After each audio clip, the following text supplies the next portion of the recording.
Nós abrimos aqui o segundo episódio do podcast Smartcast, podcast da área de inteligência de negócios, advanço de corretora de câmbio. E a gente tem um episódio bem especial hoje, com a participação do nosso CEO, Ricardo Cardoso. A gente está vivendo a semana BSC do primeiro trimestre de 2025, até para dar essa noção de tempo que a gente está agora. E eu aproveitei a presença aqui em São Paulo para gravar com o Ricardo, entrevistar o Ricardo. Ricardo, bem-vindo.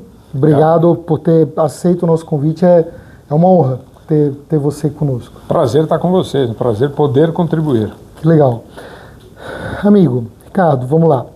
Se a gente olhar para trás, nós vemos a tua participação na arquitetura de todos os principais projetos da Advanced. Boa parte deles, o conceito fundamental nasceu da tua mente, do teu coração, do teu cotidiano, como 5 pilares, a criação das áreas de qualidade, risco, inteligência de negócios, das plataformas comerciais e tantas outras. A criação da área de inteligência não foi diferente. No evento agora em dezembro, a gente criou um painel da área de inteligência, onde estavam você e o Leandro, e eu te fiz algumas perguntas que eu vou tentar ressuscitar agora com outro tom, mas no mesmo conceito. E o grande ponto é o que eu tenho chamado das tuas epifanias. E o tema desse segundo episódio do Smartcast é exatamente esse, epifania. Como é que você lida com o teu processo criativo, que ele é bastante singular e tão importante para o cotidiano da empresa? Então eu tenho 3 perguntas para você. Vamos lá. Quando e por que te ocorreu a ideia de criar essas áreas singulares como inteligência de negócios, riscos, qualidade, sendo que a Advanced, como corretora de câmbio que não tem exatamente uma obrigação de ter essas áreas. Como nasceu isso? Vamos lá. Primeiro, obrigado por estar aqui mais uma vez, obrigado por poder participar. Acho que o segredo de tudo, né? Como é que tudo começou? Eu amo o que eu faço, esse é um ponto importante. Eu adoro estar na Advanced, acho a Advanced uma corretora diferente do mercado, e esse é um propósito que nós trouxemos aqui para dentro. Nós nunca buscamos ser o maior ou ser o melhor, buscamos sim melhorar a cada dia, buscamos sim sermos diferentes. Então quando você fala do processo criativo, e a partir do momento que você gosta do que você faz, você se dedica àquilo que você faz, com tanto afinco, com tanta vontade, eu diria que é natural você enxergar os pontos aonde você precisa de melhorias. Então, falando um pouquinho, por exemplo, da área de qualidade do atendimento. Essa área de qualidade do atendimento, o que a gente busca fundamentalmente? Melhorar o atendimento diário que a gente presta para os clientes nos diferentes canais em que os clientes falam conosco. Se você for olhar hoje em dia, eu tenho contatos via telefone, eu tenho contatos via WhatsApp, eu tenho contatos via e-mail, via SMS, enfim. Eu tenho diversas formas que eu entro em contato com o cliente. E para que a gente consiga trazer para o cliente uma serenidade, que a gente consiga trazer para o cliente, acima de tudo, uma assertividade no atendimento, uma área de qualidade faz fundamental. Termos uma área de qualidade onde você vai conseguir melhorar a interlocução do cliente com a empresa, dos nossos colaboradores entenderem a necessidade do cliente, entenderem qual é o ponto que o cliente está, aquilo que ele precisa entregar para ter as suas dúvidas sanadas, é fundamental você ter uma área de qualidade. Porque a área de qualidade, ela passa por treinamento, ela passa por desenvolvimento, ela passa por estudos, ela passa inclusive por você fazer um acompanhamento, inclusive com pesquisas de atendimento. Por exemplo, a gente tem dentro da área de qualidade o NPS, que é o Net Promoter Score, e aonde eu sei o score interno da empresa, eu tenho inclusive o score daquele cliente, que faz com que o atendimento seja cada vez mais assertivo, que o atendimento seja mais específico e assertivo. É o que a gente busca, a assertividade no atendimento do cliente. Perfeito.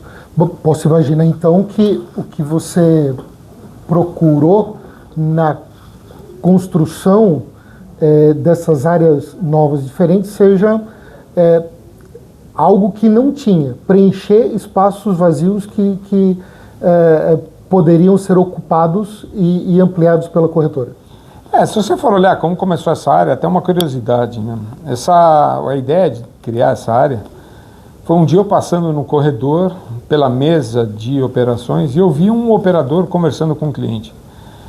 E eu vi o atendimento que aquele operador estava dando, não era um atendimento ruim, mas era um atendimento muito distante daquilo que é o mínimo necessário. Uhum. Ele respondia as perguntas do cliente, é evidente que na hora que eu passei no atendimento telefônico, eu só estava ouvindo como ele interagia com o cliente, eu não estava ouvindo o cliente. Uhum. E me despertou a curiosidade, peguei inclusive o horário, todas as nossas gravações que nós temos, tanto interna quanto externa, são gravadas, e eu pedi para a área de tecnologia me enviar aquela ligação. E aí eu ouvi aquela ligação e vi a interação entre o cliente e o operador. Era uma operação complexa para o cliente, que eu diria que era muito trivial para nós, né? Vamos partir de um pressuposto que a área de câmbio para nós é o nosso dia a dia, é uma área frequente, e para o cliente é um dos processos produtivos dele.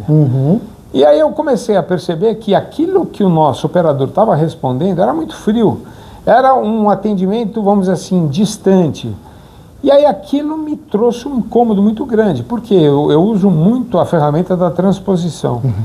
E aí, nesse momento, eu me coloquei no lugar do cliente, falei, como é que eu estaria recebendo as informações que o nosso operador à época estava enviando para ele e como eu me sentiria com relação àquilo. E eu diria que, a partir do momento que aquilo que eu escutei, aquela ligação, foi engraçado que aí o que eu fiz? Eu mudei um pouquinho a velocidade da gravação e eu chamei o gerente da mesa de operações. E com essa mudança da velocidade da operação, você deixa de identificar quem era. O meu objetivo não era esconder, mas o objetivo era mostrar para o gerente da mesa como estavam sendo atendidos os clientes. No começo, o quê? E depois, o quem? Sim, mas para ele perceber que o atendimento ele precisa ser mais direcionado, mais assertivo e, fundamentalmente, mais humano. O cliente, quando traz uma dúvida, mesmo que seja uma dúvida simples, para o nosso dia a dia, é uma dúvida extremamente importante para o cliente. Sem dúvida. E a partir do momento que eu passei aquela ligação para o gerente da mesa, e ele ficou incomodado, a primeira pergunta dele, quem foi que fez esse atendimento? Eu falei, ó, não se preocupa com quem, se preocupa com o quê, como foi esse atendimento. E o que levou o nosso operador a responder daquele jeito.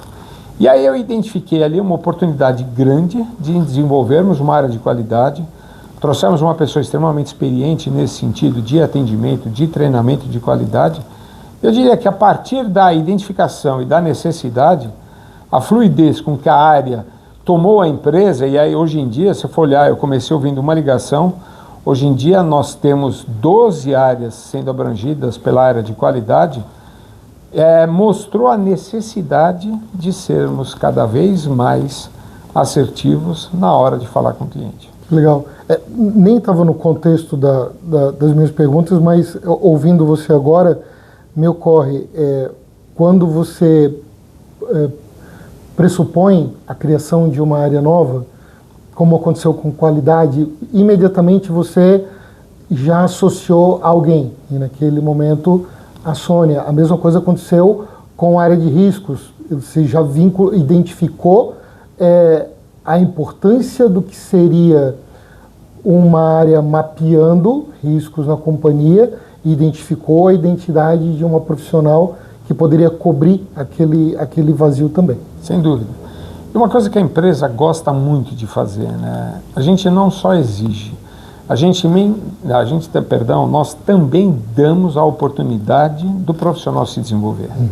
Então, assim, se você for olhar a Sônia na área de qualidade, quando você for olhar a Vânia na área de riscos, nós investimos muito no desenvolvimento, na formação daquela pessoa. Eu costumo brincar que na vida, o grande segredo da vida é a boa vontade. Eu costumo brincar que isso aí é tão importante que até é um ditado bíblico, né? Felizes os homens de boa vontade. Porque toda vez que você demonstra boa vontade, que demonstra no seu dia a dia, no seu fazer a boa vontade, eu diria que todo o processo se torna muito mais fácil, muito mais fluido. No caso da área de riscos, embora, vamos dizer, também uma área relativamente nova, o conceito um pouco diferente, porque, como eu falei, né, primeiro, por amar isso aqui, por querer, acima de tudo, a perpetuidade do negócio, em que a gente consiga ocupar espaços no mercado, espaços esse que eu diria, são espaços grandes para aquelas empresas que estão preocupadas em fazer um bom atendimento, não fazer simplesmente a venda dos seus produtos, mas que seja uma venda assertiva, que os clientes sintam satisfação em estar sendo atendido por nós. Eu diria que a área de riscos também foi uma área que fluiu muito fácil. Por quê? Qual foi o grande objetivo? Identificar e mapear todos os riscos que nós tínhamos aqui dentro. Então nós pegamos uma pessoa que veio oriunda da área de compliance, que é a Vânia, e dentro desse conceito, né, já da área de compliance, para ela a identificação dos riscos da empresa, ela vem passando por um treinamento, né, por um desenvolvimento, e a cada dia que passa, eu sinto que ela vem crescendo dentro dessa prestação de serviço, que faz com que a nossa auditoria interna, a nossa auditoria externa, a nossa área de qualidade e as outras áreas que interagem, principalmente na elaboração dos riscos, né, no acompanhamento dos riscos, faz com que o trabalho da Vânia, nessa gestão da área de riscos, seja muito assertivo.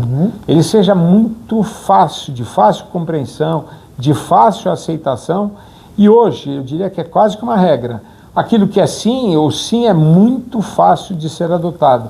A mesma coisa ou não, isso nós não podemos fazer. O não também se tornou muito fácil de ser aceito aqui dentro da empresa. Perfeito, perfeito, excelente. Vamos lá, segunda pergunta para você.